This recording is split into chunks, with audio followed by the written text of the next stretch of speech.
Isang mapagpalang araw po sa ating lahat.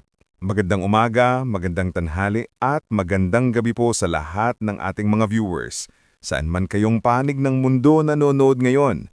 Mega love shoutout po sa ating mga Kalingap supporters, sa mga sponsors at sa lahat ng patuloy na sumusuporta sa ating munting channel. At syempre, bago tayo magsimula, huwag pong kakalimutang mag-subscribe, mag-like, at i-share ang ating mga videos para lagi kayong updated sa mga nakakakilig, nakaka-inspire at minsan ay nakakatawang kwento ng ating mga paboritong Kalingap vloggers. Ngayon mga Kalingap, ito na! Ang matagal nang hinihintay na pagkikita muli ni na Beyonce at Papa Eds. Grabe, ilang araw na silang hindi nagkikita, kaya't nang muli silang magkaharap, walang pagsidlan ng tuwa si Beyonce. Parang bumalik lahat ng saya, ng kilig, at ng mga alaala nilang dalawa. Makikita mo sa kanyang mga mata yung totoong pananabik. Matagal pinigilang luha, napalitan ng ngiti. At sa likod ng ngiting iyon, may halong tampo. Bakit nga ba, Papa Eds? Parang nakalimutan mo siyang dalawin. Pero sabi nga nila, kapag may pag-ibig, kahit ang tampo ay may lambing. Kaya ito na nga, isang nakakakilig na tagpo sa pagitan ng mag-asawang matagal nang hindi nagkasama. Habang papasok si Papa Eds, dala-dala niya ang mga pasalubong, galing pa raw kay Tita Imelda. Para sa inyo, sabi niya. Wow, thank you. Sagot naman ni Beyonce na agad ay napangiti. Kamusta ang biyahe mo sa Maynila? Tanong ni Wifey. Medyo may halong tampo sa boses. At bakit parang inip na inip ka doon? Ngiti lang ang sagot ni Papa Eds. Matagal din kasi bago ako nakadalaw dito. Namiss ko kayo. At doon, unti-unting lumambot ang puso ni Beyonce. Hinintay talaga kita, sabi niya. Hindi mo na nga ako dinalaw doon. Sabi pa ng mga tao, fake news daw ako. Sabay tawa. Sorry na, sabi ni Papa Eds, habang pinapahid ang buhok sa noo niya. Gusto ko din naman makasama ka.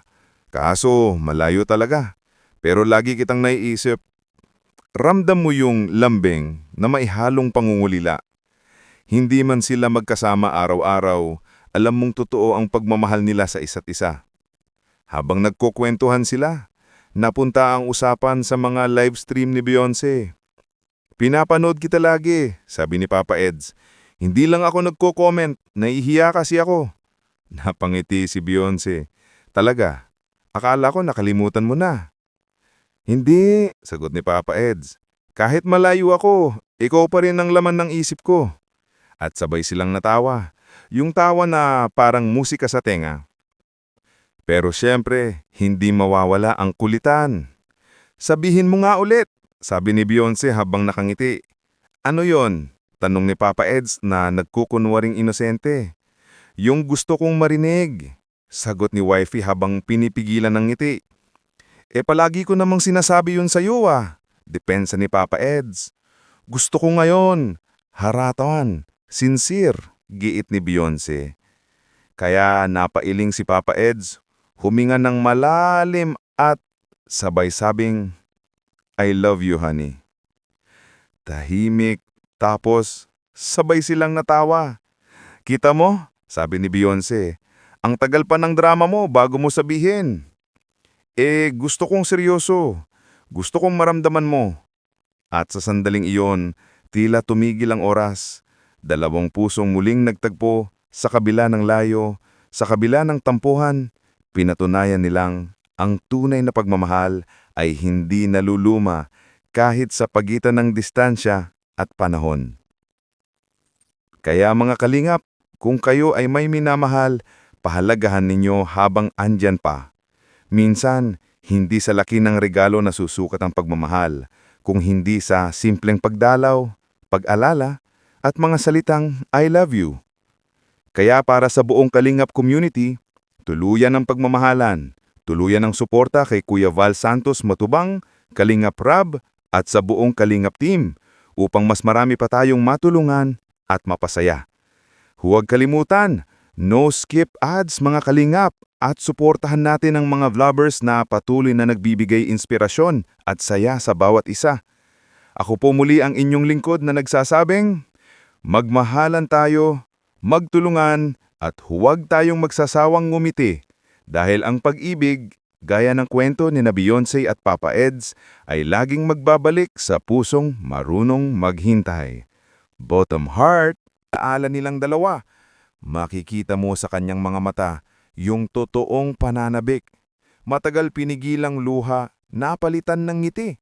At sa likod ng ngiting iyon, may halong tampo. Bakit nga ba, Papa Eds? Parang nakalimutan mo siyang dalawin. Pero sabi nga nila, kapag may pag-ibig, kahit ang tampo ay may lambing. Kaya ito na nga, isang nakakakilig na tagpo sa pagitan ng mag-asawang matagal nang hindi nagkasama.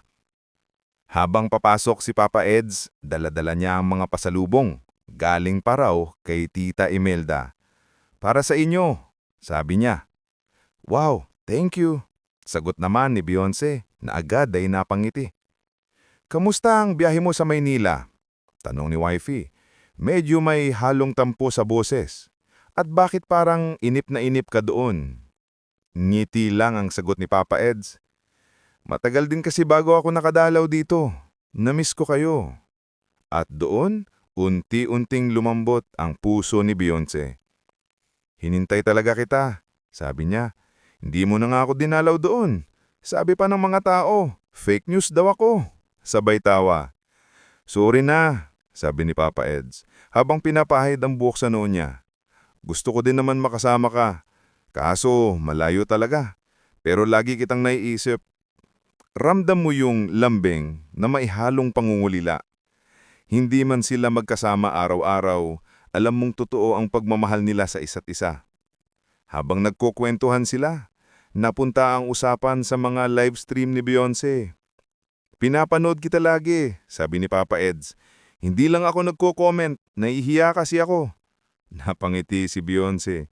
Talaga, akala ko nakalimutan mo na. Hindi, sagot ni Papa Eds. Kahit malayo ako, ikaw pa rin ang laman ng isip ko. At sabay silang natawa. Yung tawa na parang musika sa tenga. Pero siyempre, hindi mawawala ang kulitan. Sabihin mo nga ulit, sabi ni Beyonce habang nakangiti. Ano yon? Tanong ni Papa Eds na nagkukunwaring inosente.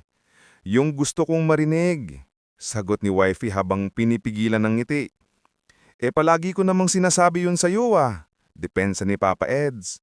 Gusto ko ngayon. Harapan. Sincere. Giit ni Beyonce. Kaya napailing si Papa Eds.